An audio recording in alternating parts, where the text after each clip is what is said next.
Bonjour everybody, it is me, Jacques from Cultaholic Wrestling, and I'm here to tell you what happened at WWE Backlash France. Ooh la la. The first match is the tag team match between the Babyface team of Kevin Owens and Randy Orton and the Bloodline, Solo Sikoa and Tama Tonga. First off, it's worth mentioning that the crowd are insane. The French-Canadian Kevin Owens makes the first entrance of the night, and wow, he gets a huge reaction and really takes his time with his entrance to milk the crowd's response. Orton gets a big ovation as well, the crowd singing along with voices.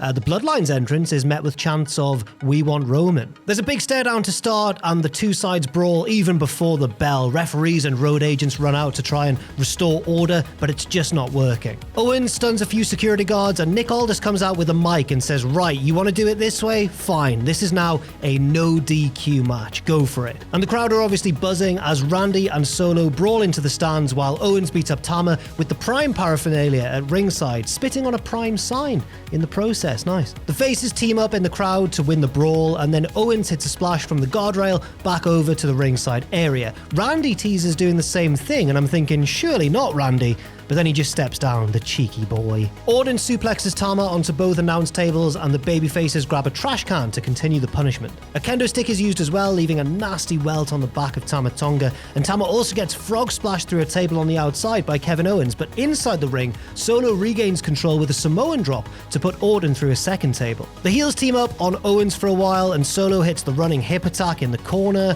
Solo then looks to whip Owens through a table stacked in the corner, but Owens reverses it and throws Solo through instead. Tama takes control for a bit, but then Orton comes back in and runs through his signature offense. Big RKO connects to Tama Tonga, but Solo breaks up the pinfall just in time. Sikoa sets up Randy for a Samoan spike on the announce table, but Orton hits another desperation RKO to take Solo down. Back in the ring, Owens and Tama fight up top, and Kevin hits a great Michinoku driver through a set of chairs below. He makes the cover, and Tama is not kicking out. 1, 2...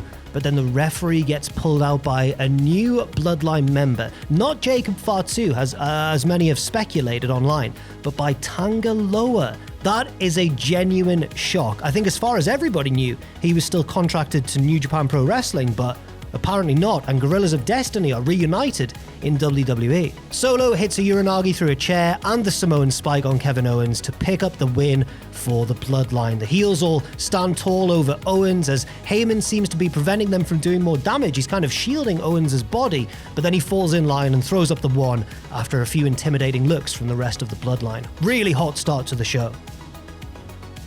Next up, it's Tiffy time. Yes, it's the triple threat for the WWE Women's Championship. Bayley defending against both Tiffany, Stratton and Naomi. There's a big reception for Bayley early on, and we have an even start between all three women with a bunch of interrupted roll-ups. Stratton even tries to pin both opponents at once with a double bridge, but they both kick out at 2. Tiffany forces a miscommunication between the two faces and takes control, but then Bayley manages to gain control of the match and tries a sunset flip, only for Naomi to be drop-kicked by Tiffany, and we continue to get... Basically what I'm saying is it's all three-way action, and we get lots of 2 counts and interrupted pinfall attempts. Bayley catches a handspring back elbow from Stratton a little bit later on and goes for what looks like a German, but Tiffany lands on her feet and hits an Alabama slam, but it only gets 2. Naomi and Tiffany brawl to the outside, and Stratton hits her handspring elbow against the timekeeper's barricade, but she pauses to taunt, and Bayley hits her with a dive through the ropes. Then Bayley herself gets taken out with a blockbuster from Naomi off the barricade,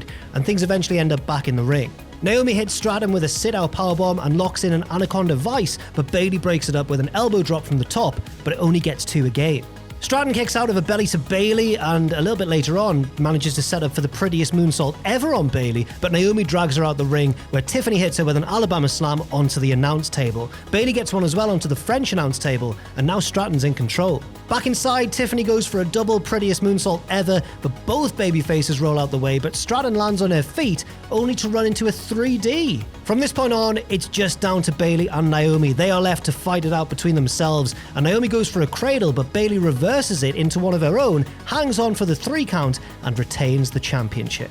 Bayley celebrates, and Naomi is very sporting indeed, giving her friend a hug and raising her arm inside the ring. We don't see Tiffany again, but I imagine she's very unhappy, or as the French say, très unhappy.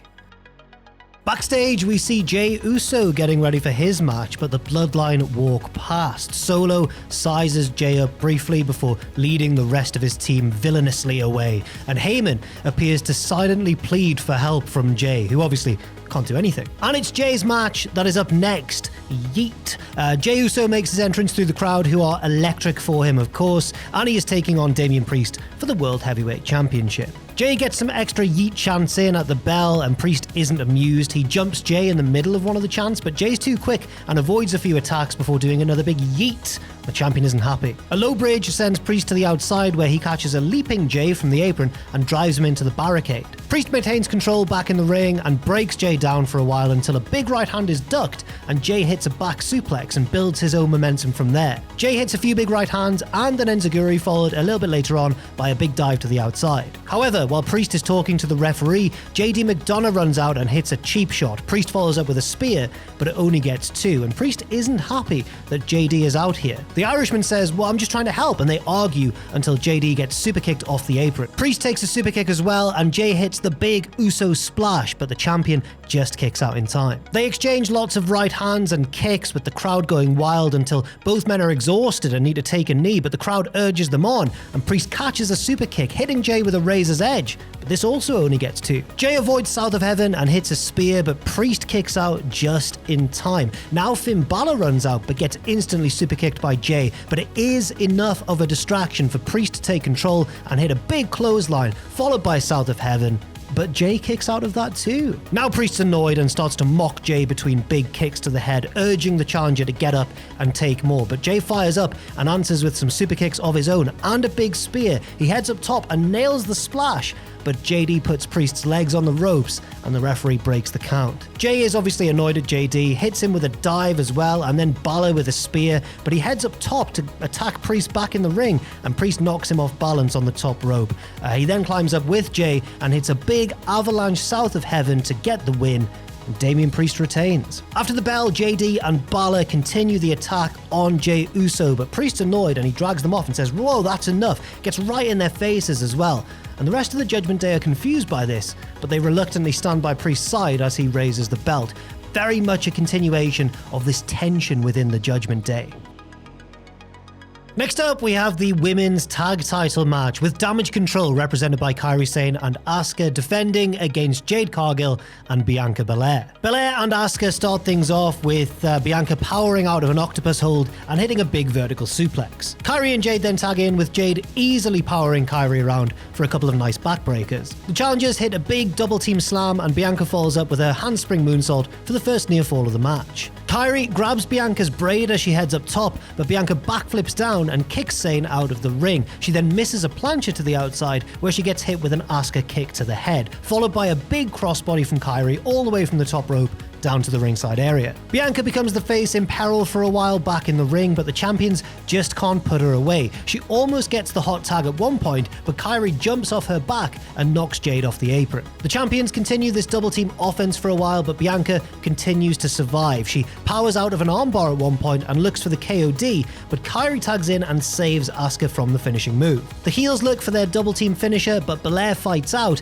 and finally makes the hot tag to Jade. Cargill hits a nice springboard crossbody onto both opponents and then runs wild with stinger splashes in the corner. The heels fight back with a series of back fists, and Kairi hits kind of a Destino, I think. She makes the cover, but the ref says she's not legal and, he can't make the fall. Asuka then tags in, which the official recognizes for some reason. I don't know, bit of a weird one. And then Kairi ends up legal again, and they seem to forget what they're doing for a bit. Eventually they get things back on track when the champions lock in stereo armbars. The challengers power out of it at the same time, and then they hit a series of double team moves culminating in a big wheelbarrow slam, but it only gets 2. Asuka takes out Jade on the outside, throwing her into the ring steps, and then in the ring the heels hit their big double team finish, but Jade gets back in and breaks up the pinfall just in time. Cargill catches Kairi off the top and impressively hoists her around in midair into position and nails Jaded. Belair hits the KOD on Asuka onto Kairi and makes the cover, and we have new women's tag team champions. This match felt maybe a little bit longer than it needed to be. I get that they want to protect Damage Control a bit in defeat,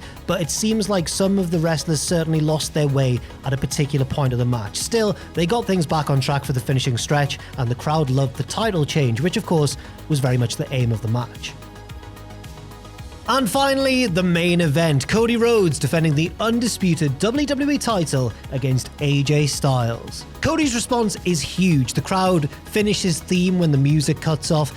AJ also gets a huge response, although it confused us a bit here in the office. Apparently they sing like a popular French dance song called Phenomenal, or it has the word phenomenal in it.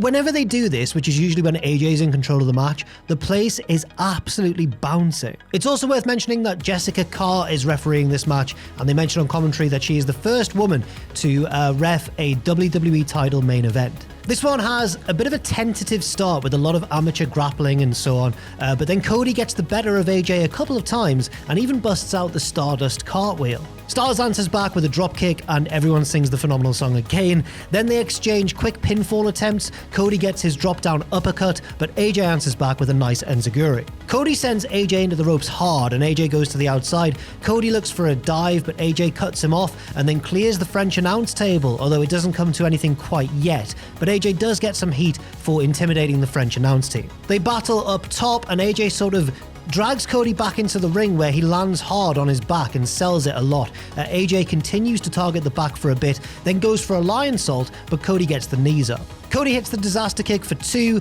goes for a second one, but AJ catches him and hits that suplex where he drives the back of the head onto his knee. I can never remember the name of that move, damn it. Let me know in the comments down below, guys. AJ then hits a nasty brainbuster on the apron, but Cody answers back a little bit later on with a powerbomb through the French announce table. Both wrestlers narrowly beat the count back into the ring and they exchange tired strikes, knocking each other down with simultaneous kicks to the head. They rise up and stare at each other and they continue to brawl, and Cody wins the brawl with the dusty punches and the bionic elbow.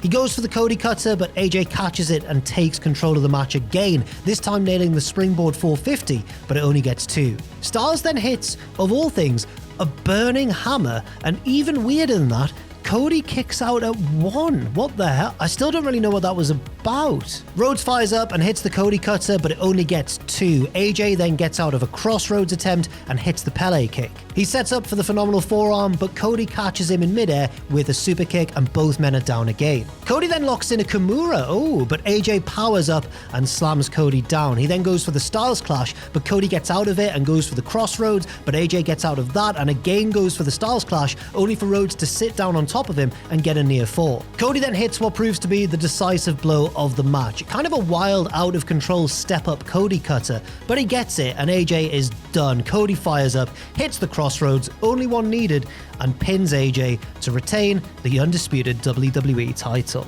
Cody celebrates and that's it. The show goes off the air. There's no twists laid on or anything, just a nice big babyface victory to send the crowd home happy, although I think they would have been happy regardless of what happened, because that was one of the hottest crowds for a WWE pay-per-view or PLE I've ever seen, right up there with the Puerto Rico crowd last year, and maybe even better. I don't know. Let me know what you think.